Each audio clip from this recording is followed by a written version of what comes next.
Pribumi. Kalian pasti tidak asing ketika mendengar kata ini kan? Banyak orang mengatakan bahwa pribumi adalah mereka yang tinggal lama di Indonesia.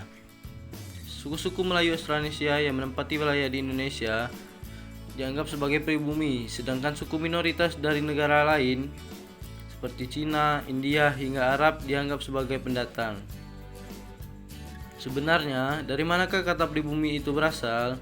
Siapakah pribumi asli Indonesia?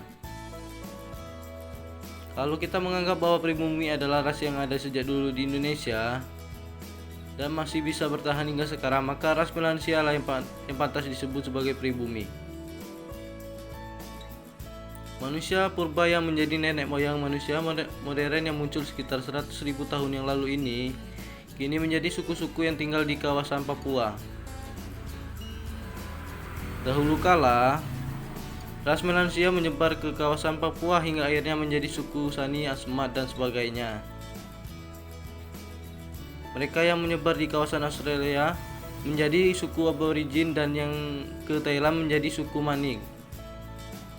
Setelah suku-suku di kawasan Indonesia Timur menetap, baru datanglah ras-ras Melayu Australanesia yang bergerak di kawasan Indonesia hingga Mikronesia. Ras ini akhirnya beradaptasi dan menjadi suku-suku yang ada di kawasan Pulau Sumatera, Jawa, dan juga Kalimantan serta sebagian ke Sulawesi. Kalau kita beranggapan bahwa pribumi merupakan mereka yang pertama tinggal di Indonesia, maka suku di Papua lah yang layak diberi label itu. Kedatangan ras yang akhirnya menjadi penduduk dominan di Indonesia baru terjadi beberapa saat setelah Melansia menetap dan membentuk peradaban yang masih bertahan hingga sekarang. Seputar kata pribumi sendiri datang dari bangsa Belanda. Ketika dulu Belanda datang dan akhirnya satu persatu menguasai kawasan Indonesia, mereka melakukan strategi divide et impera yang menjagi masyarakat di negeri ini menjadi 3 golongan kasta yang berbeda. Pertama adalah kasta tertinggi yang berasal dari kaum Belanda itu sendiri, disusul orang-orang timur termasuk etnis Tionghoa, Arab, dan India. Sementara orang-orang yang disebut pribumi ditempatkan di posisi paling bawah. Waktu Belanda masih menguasai kawasan Indonesia, kata pribumi selalu diidentikan dengan sesuatu yang rendah. Kata pribumi yang awalnya berkonotasi negatif mendadak berubah dan menjadi memiliki makna yang tinggi.